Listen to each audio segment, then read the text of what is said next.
we will now need to look at the neutrality equation. Okay, so what do we mean by that? We know that we have what we call the thermal electrons, that is N naught. We have the thermal holes, that's P naught. We have the donor electrons.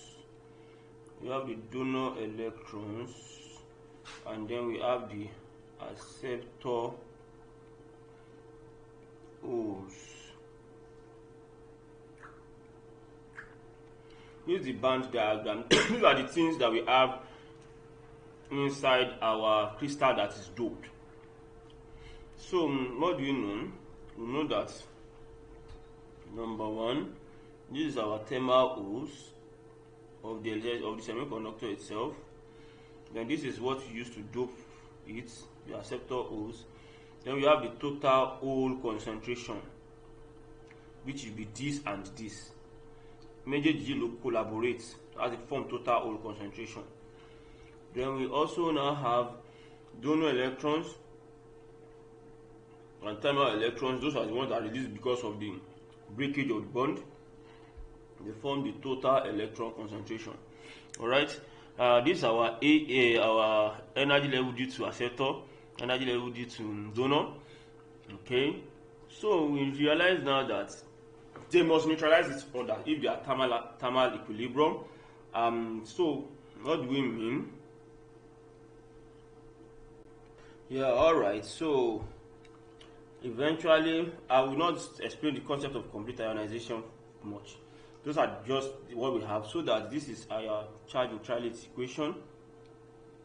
This must be equal to this, so that's why we wrote it as that's why our charge neutrality equation was written as P naught minus NA. If you bring them to the side, P naught minus NA plus ND minus N naught equals to 0. Now, so if you substitute this, you have this quadratic equation, and then you use quadratic formula to get this. And it's needless to say that when ND is far greater than NA, then we have, and then it's also far greater, and also ND is far greater than Ni. That's why we said it must be more than at least 10 raised to the power 12. That's why we said it should be around 10 raised to the power 12. Then we can see that N naught equals to ND, and the same thing P naught equals to NA in the case of doping. Alright.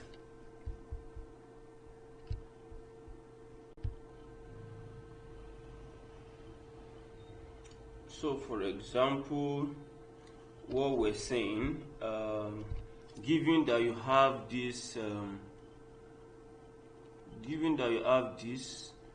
as your concentration, and then this is your Ni, 1.5 times 10 raised to the power 10. This tells you 1.5, you can use 10 raised to the power 10. Now, if you use that equation, you see that eventually you get your N naught to be approximately 10 raised to the power 16, which is the equation for ND, which is the value for the concentration of donors before. So you could just have said N naught equals to ND instead of using the equation. You can only use this equation if your N naught, you can use this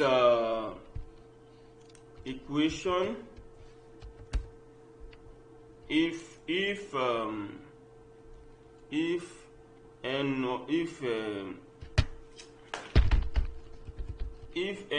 is less than 10 raised to the power 11 or 10 raised to the power 12, then you use the quadratic equation. Alright, or else you do what we have said you should do.